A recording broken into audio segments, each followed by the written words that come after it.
Um, Hiya, welcome to the Bench Movie Club. Because Welcome to the Bench Movie. No, ruined it. You ruined it. I ruined it. Oh. Without the eye rolling. Look happy and professional. Hiya, welcome to the Bench Movie Club. I'm Lily. I'm Charlie. I'm gonna do that again now. Okay. Hiya, welcome to the Bench Movie Club. I'm Lily. I'm Charlie. I'm Charlie. Hiya, welcome to the Bench Movie Club. I'm Lily. I'm Charlie. And in this episode, why is it taking 2 minutes? Because you've been messing around. It's your fault. Hiya, welcome to the Bench Movie Club. I'm Lily. I'm Charlie. And in today's What? Said it normal then. And in today's podcast, we will be going through your list of the top 10 Stephen King films. not your list, my list. That's why I looked at you when I said it instead Yeah, of the but camera. this is an audio thing as well. Okay. So on Spotify, people go, my list? How did they get hold of my list? Well, then, your list might be the same. I as some doubt it. people's. Yeah. There'll be someone here, people go, what a prick. And that's what I do it to annoy people. I'm a seagull. Anyway, so today we'll be going through your list. There's a bunch of the films in the pod. What? Why? Stop saying your list. Today we'll be going through Charlie's list. Charlie's Daddy's list. No, of the top Charlie's 10 list. Stephen Charlie's King list. movie The adaptations. top 10 Stephen King adaptations of all time. And for that, I've watched pretty much all of them. Yeah. I'd seen those of them. Those of them we've done episodes on. But we'll get to them when we get to them. I'll say honourable mentions when I get down to 2. Otherwise, people, by the process of elimination, they'll guess what it's going to be. Okay. If I start reading off now, if I start saying, well, Children of the Corn's not in it, telling you that much, people go, oh, well, I'm going to switch off now. But it might be on it. It's not. But number 10, now number 10 was one of the hardest ones to do because I think the top 6 I had cemented in, they're like ones I love. And then there's a whole bunch, there's probably about 10, 15 Stephen King films, which I like a lot. And it's choosing between all them. So the one that squeezed, number 10 was different, even up to like half an hour ago. But right now, number 10 is Dr. Sleep. Oh, really? Yes, directed That's by quite Mike surprising. Flanagan. A lot of people don't like that film. Well, I don't care about a lot of people. It's actually 7.3 on IMDb, which is a decent rating. I like Dr. Sleep because it had the inevitable task of following The Shining. Yeah. Which The Shining, obviously a brilliant film, and when I heard, there's a sequel, Dr. Sleep, I thought, how are they going to follow up The Shining? And what I like is that it doesn't try to replicate The Shining too much. It's created its own story from it. Yeah. Did you like the cast in it then, I'm assuming? Who, Ewan McGregor? Well, did you like the cast, the choices that they made for the film? I felt so. Why? Is that what people are No, annoyed about? No. It's not what people are annoyed about. I'm asking you just because I'm curious and because it's a podcast, and if you just reel off your list of favourites about any we'll get through it quicker. explanation. Okay, well, people can get to work. I'm curious. Okay, yes. I didn't know. Sorry, I didn't know if you were saying, why don't people like it? I think a lot of people just see it as an unnecessary sequel. That's what I think it is. But I'm not a fan of sequels in general. There are a lot of sequels I love, but so I'm always a bit sort of on guard when a sequel comes out, and I think, are they just going to replicate the first one but change a few things? I know, let's do The Shining again, but this time let's have it the woman goes mad and the man hits her with a baseball bat. Yeah. And whether it's a little girl instead of a little boy, and you think it's not clever. It's just a remake. Whereas this is not a remake of The Shining at all. So I appreciate the effort that Stephen King and the director, Mike Flanagan, put into to differentiating it from The Shining. But it's, especially towards the end, it homages it a lot more. You know. I'll try not to do many spoilers on this because there's probably loads of films on here which people ain't seen. Okay, number 9. Number 9. I wanted to do an anthology film, stick an anthology film in there, because he's done quite a few anthology films. He's, you know, he doesn't just write massive novels; he writes short stories as well. And I've chosen Creepshow. Oh, okay. Directed by his good friend George A. Romero.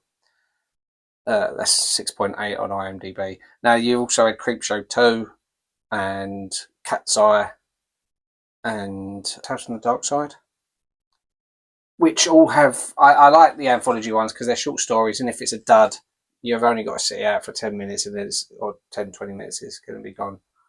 And what I like about it, I think out of all of them, the anthologies, the first Creepshow is possibly the strongest. It's got 5 stories. It's got the Father's Day story, which is okay. The first is the one with actually Stephen King turning into like a big bit of mould. That's not all that. But then you have The Crate, which is a great one. You got the one where it's got a Howard Hughes type person with loads of cockroaches coming into the building. That reminds me, I've not seen Creepshow, but that kind of essence reminds me a bit of that weird Netflix film that came out a couple of years ago, The House. Do you remember that? We watched it.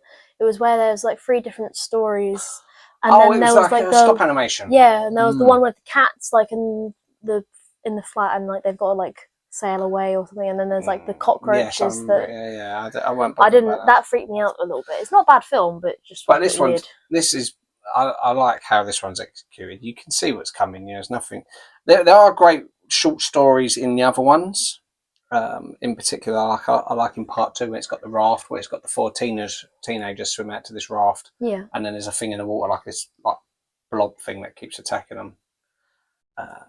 There's one of the stories, I think it's in Cat's Eye, where James Woods is trying to quit smoking, and they like cut off his fingers and stuff every time he smokes, and weird stuff like that. But yes, the first Creepshow, I think, you know, they could have done a lot more anthology films like this. They could have they'd set up a great formula, and I wish I'd seen more of them. Number 8, The Green Mile. Oh, really? 8.6 on IMDb. Even though you found it arduous, the 3-hour yes length. Well, that's why it's so low. Directed by Frank Darabont. He's done 3 Stephen King adaptations, all good. This is probably my least favourite of his, but it's still a great film. I just feel the indulgence he had after Shawshank, he was able to sort of really drag things out. Yeah. I think you could shave off a good half hour of this film. Yeah. And if he had, like certain scenes, it's not necessarily that there's scenes that aren't needed. I mean, there are scenes that aren't needed, but some of the scenes that take place, the pacing is quite slow. It's like, you know what's going to happen. You know, right, give me the mouse, boss man. And you think, all right, well, something which could have been shot in, say, over a space of a minute and a half goes on for 3 minutes. And you think... I mean, there's certain moments that I can agree that the length is important in that film. For example, when, I can't remember his name, but one of the more sadistic... Percy? The little one? Yeah. Who, when he executes the prisoner... Yes. He doesn't soak the sponge, and I think that scene, it's important. It's so long because it's meant to show. But that's different. I'm not saying the whole film. No, but I'm making a point to say that it's those moments are good when it emphasises. Oh yeah, no, it does. This is why I still rate the film highly, and it is up until I watched. Actually, funny enough, I know it was an arduous task watching it last night. It's over 3 hours long. I forgot that it was that long, and I was watching it because I thought, well, I've only watched it once before, and I wasn't that impressed because I was comparing it to Shawshank, and I thought I'll watch it off its own merit, and I enjoyed it, but I just felt the pacing was bad. But it was still, I enjoyed it more than the first time, and that's why it's on the list. I think it's an incredibly well-made film. It's a fantastic cast in the film, great moments. But as I said, that's my only gripe with it. It drags a little bit, so it doesn't stand up to a review watching. You know, certain films are so long, you think, I can't watch, you know, Gone with the Wind once a year. You watch it once a lifetime. That's about maybe once every 10 years because they're so long and so, you know. I don't think 3-hour films, I don't think films need to be 3 hours. I think no, but quite often you can tell a story in less time. More succinctly. But that's not to say there are films that don't deserve to be. Some, I think there are some cases for films that need to be long. They're telling, they're taking their time with it. But as I said, it's this one drags unnecessarily. There are some bits, like you said, with the sponge bit, the end with John Coffey's sitting on the chair and everything, they're getting executed. That you should take your time because it's what it's culminated to. You knew it was coming. But yeah, it's a worthy one at 8. Number 7, I've put another Frank Darabont one, and that's The Mist. Oh, really? Which is only 7.1 on IMDb compared to the 8.6 of Green Mile. We actually done a podcast on it recently, me and Ben, episode 138. So I'm not going to go too much on about The Mist, but you saw The Mist with me, didn't you? I liked it. I did find the ending quite satisfying in a horrible way. Yes, I like that it was such a dour ending. And even Stephen King said it was a better ending than what was in the book. And I agree. So it's, again, you can go back onto the podcast and onto the episode and see why I love The Mist so much.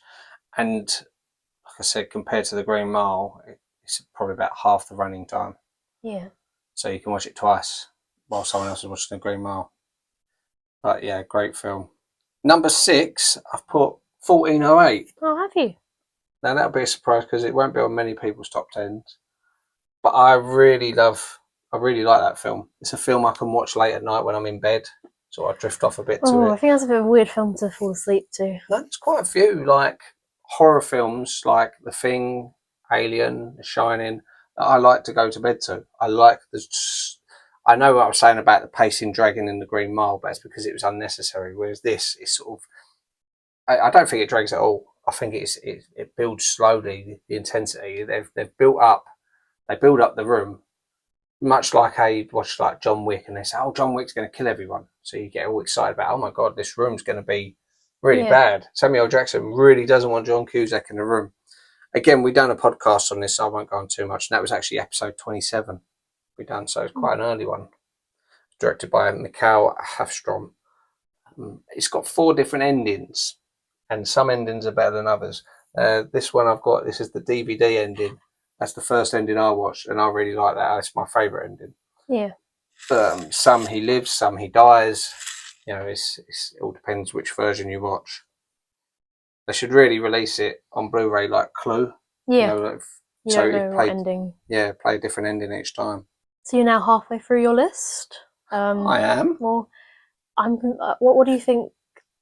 I don't know. What do I think is going to be in the top 5? I don't know. What's one of your honourable mentions? Why don't you I'll tell you what. I'll tell you some honourable mentions. Like some underrated things. Anyway, The Monkey, which came out this year. Oh wow! It's held quite low at 5.9 IMDb. Now I watched that, and because I had such low expectations, I actually really enjoyed it. I thought it was very darkly humorous. Stephen King does these great high concept things where it's very simple to explain. So this one, there's the wind up monkey, and every time it gets wound up and it plays, someone dies in a horrific way.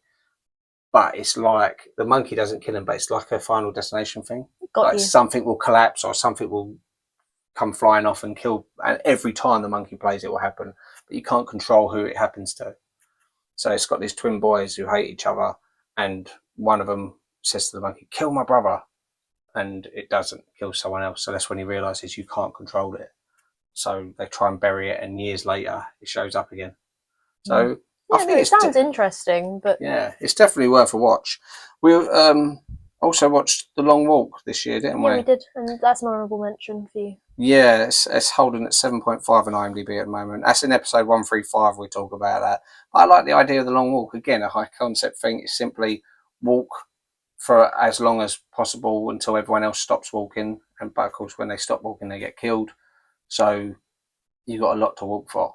And it seems like such a simple thing, walking at 3 miles an hour, but if you've got dodgy ankles, then yeah, you're not going to do too well. No, I'd probably be a lot like that writer kid in the film. I probably would. Dolores Claiborne, rated 7.4 on IMDb. That's Kathy Bates and Jennifer Jason Leigh. Kathy Bates plays a woman who's been accused of killing the person that she's like a maid for this woman who's died, and she gets arrested for it.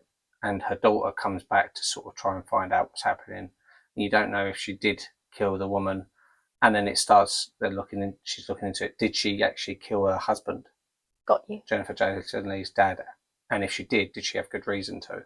It's not like a supernatural thing. It's literally just like a well acted thriller. So that's definitely worth checking out.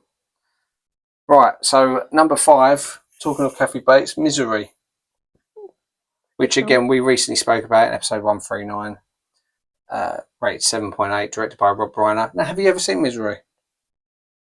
Very funny. It's one of my favourite films, but I'm quite a little bit confused as to why it's only halfway through your list. I think I would have put it maybe in the 3rd place position if I was in your. Yeah, if I was the one rating it. You said it's one of your favourite films. Why would it be 3rd? No, for you. I'm saying I know you've got other Stephen King films that you prefer. I'm saying that if it was my Stephen King list, it would be a lot higher. It was very much between this and the 4th place as to whether it goes 5th or 4th. And I knew I'd annoy someone either way, I thought. But no, I love Misery, and it took a lot. It takes some great films to beat it. You know, again, I like that. I like the supernatural elements of Stephen King films, but sometimes you get ones like this which aren't supernatural. No. And it can just be just as intense and terrifying. So it's a great film. Okay, so number 4 is Carrie. Oh, okay. So did you do that just so that Ben doesn't? No, well, this is it. Carrie and Misery. I had to think genuinely which one do I put slightly above the other. And as much as I love Misery, I think Carrie just edges it out because of Sissy Spacek. I mean, they're both fantastic lead female performances. On another day, I might stick Misery higher than Carrie. I think Kathy Bates is one of the greatest cinema villains. Carrie isn't a villain. She's just a very tragic character, and it's heartbreaking to watch her journey. But the culmination of that scene at the prom is so well done. Like Brian De Palma, we spoke about this in episode 6. That's how much it means to Ben in particular. I've given John Travolta 2nd billing. That's only because he was a big name, but this is before he done Saturday Night Fever and Grease. But Piper Laurie is the real villain in it. What a horrible, abusive woman. She played it almost like, in her head, she was playing it like a comedy. She was so over the top, evangelistic woman.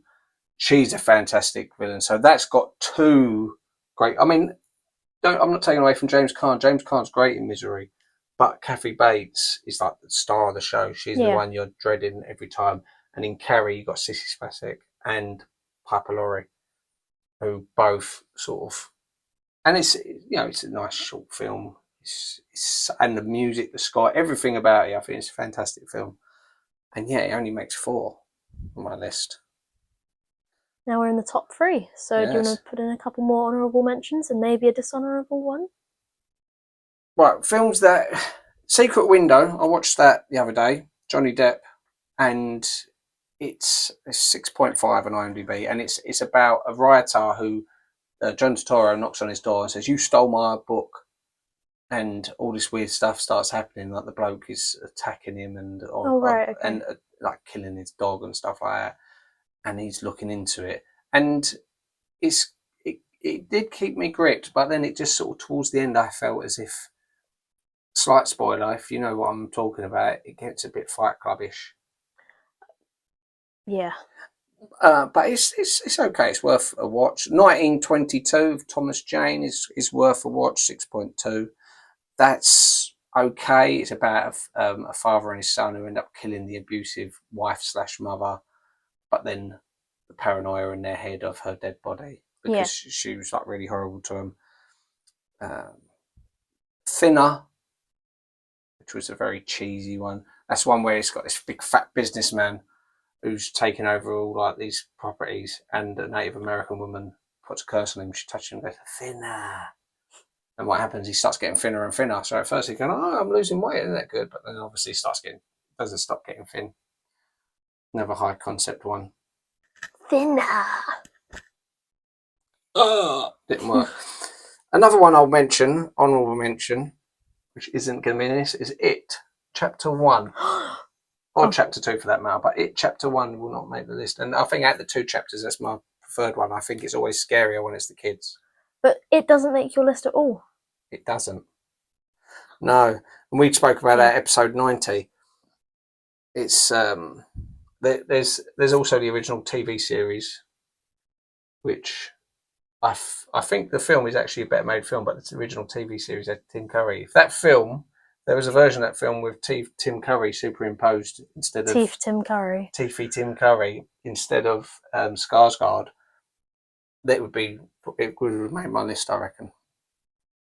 Also, Salem's Lot, which me and Ben spoke about a few episodes ago, 137, which is 6.8. It was a mini series, and then they remade it last year, which I thought the remake, very similar to this, looks a lot more polished, but the main villain is worse. The original one was so much scarier, but it doesn't quite make my list. So, number 3 is Stand By Me. Fair enough. Yeah, you can see why, though, can't you? I can see why, but I'm saying that I would have a completely different list entirely to you, I think. Well, I'll ask yours in a minute. But again, we spoke about Stand By Me quite recently in episode 136. 8.1 on IMDb at the moment, and directed by Rob Reiner, who of course also done Misery. Rob Reiner. I think it's perfect cast. It's a great coming of age thing. Again, it's not a supernatural one. I kind of feel, for something that's not supernatural to make it into the top 10 Stephen King list, it has to be really good. Yeah. Like Misery, like Stand By Me. It has to have something. And I think it shows off what a great writer he really is. Some people just think, he's just like, look at my scary car. Ooh. It's Christine. Oh, look at my scary dog. Ooh. It's Cujo. My ex-wife. No. But yeah, it's great. Number 2 is The Shawshank Redemption. Okay. Which is, at the moment, I think it's the highest rated film on IMDb. I think it's been like that for years, though, hasn't it? Yeah. Which is, I think it's 9.3 on IMDb. Now, obviously, when something's rated so highly, you'll get a lot of knee-jerk reaction. People, it's not all that. It's not great. Again, like I said about Misery and Stand By Me, it's just literally a story. There's no supernatural element to it. But I just think it's such a fantastically well-made film. It's literally, it's not my favourite film of all time. Obviously, it's not even my favourite Stephen King necessarily. But it's such a great film. I've never begrudged it being number 1 on IMDb. Because it'll probably be in my top 30 movies of all time, maybe. Oh, wow. Okay. Possibly. Yeah. It is such a fantastic film. It's long. It's not as long as Green Mile. It's about 2.5 hours. But it is such an emotional ride. Such great moments, happiness, sadness. And I've really got to do a podcast on that soon. But yeah, another Frank Darabont. Now, before I go into my number 1, just list off a few others. The Dead Zone. Okay. Christopher Walken. You seen that one? That's the one where he touches people and he can see things. It's going to, like how they're going to die or something's going to happen, and he does these premonitions. Christine, as we mentioned, with the car.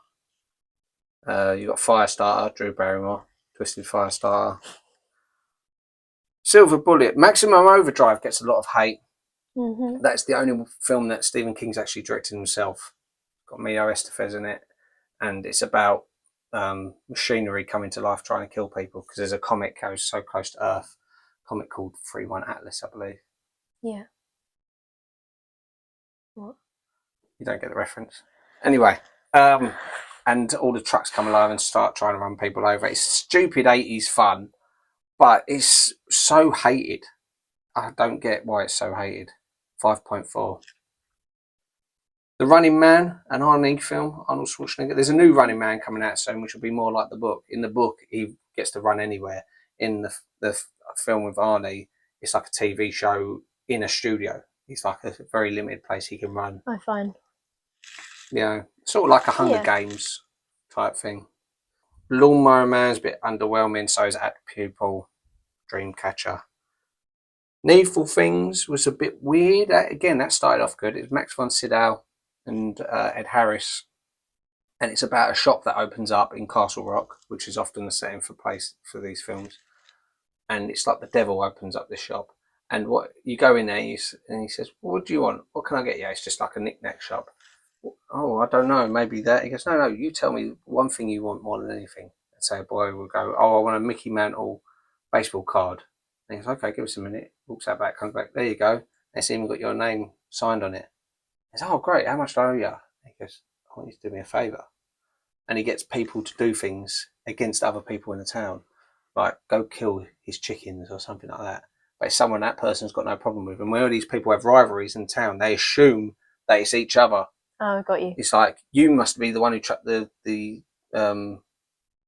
what is it, apples through my window because she's the woman who hates me. But it's not. He gets everyone else to do something to someone else, so the whole town hates each other and sort of starts attacking each other. It is, but there's a few uncomfortable bits in it, like seeing Max von Sydow's old man seducing a young woman. I think a bit creepy. Well, anyway, so my number one is The Shining. Oh. Shining. Yeah. Episode 140 spoke about The Shining quite recently. 8.4 on IMDb, directed by Stanley Kubrick and hated by Stephen King. Yeah. Because, as we mentioned in the podcast, it's because he makes the Jack character less sympathetic. Yeah. But no, it's a fantastic movie, and I think why it's not necessarily that I like it more than Shawshank Redemption. I possibly do, but I think it's more to do with the fact I wouldn't feel right putting Shawshank as the number one Stephen King film. I wanted to put a supernatural one out in the one place. Mm-hmm. You know, it's like if you had a rock band and you stuck one of their only ballads as number one. What's like Kiss? If you put some of Kiss's music when they started doing more ballads, did they do ballads? They didn't do ballads, but I was just making a reference because I know that Kiss did a whole thing where they didn't do. I'm not really into Kiss. Okay, anyway. No, not like that at all. Okay, good to know. Anyway, but what would you put? Tell me your top 10. My top 10. Off the top of your head. Okay, I'm not going to put it in any order though. No, put it in order. I'll put your number one? Order. My number one would probably be Misery. Okay. That's why I had such a problem with you putting it in number 5. Maybe I'd put the first It film, number 2. Oh, really? Yeah. Yeah.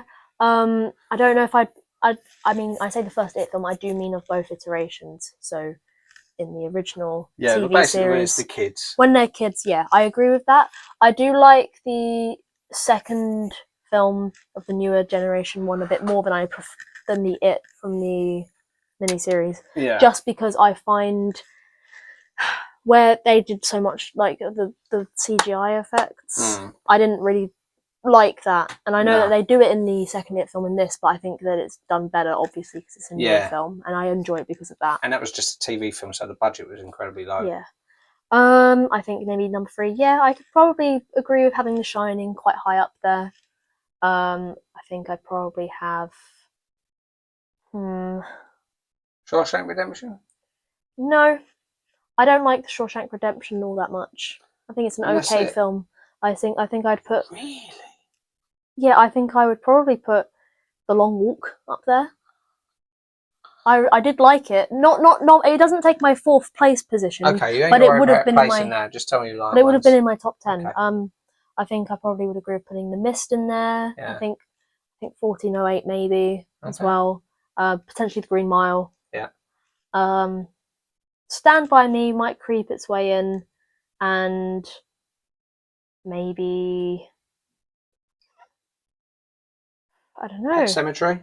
No, I haven't seen Pet Sematary, and I don't. It's okay.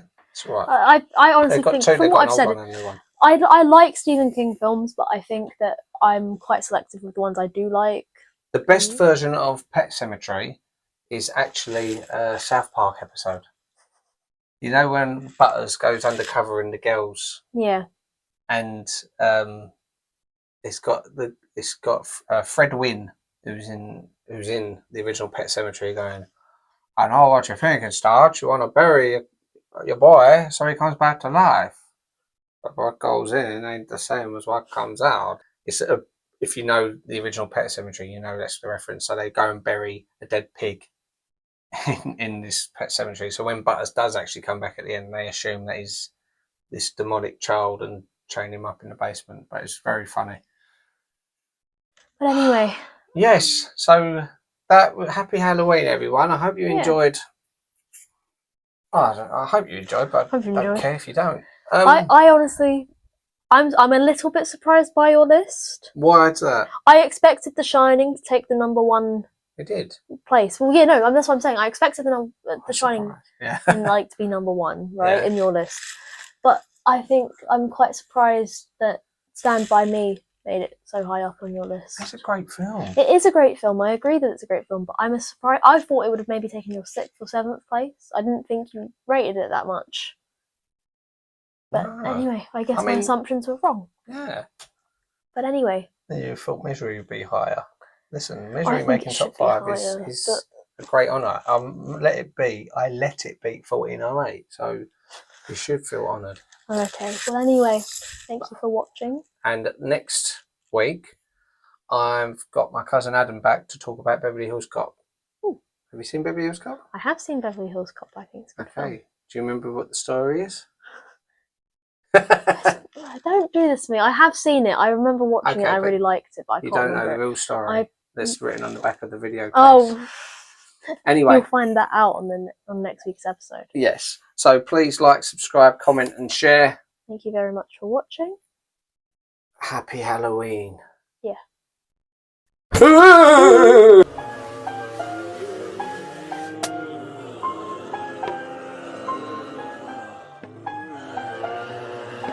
So, you got a boyfriend? I suppose not. Over.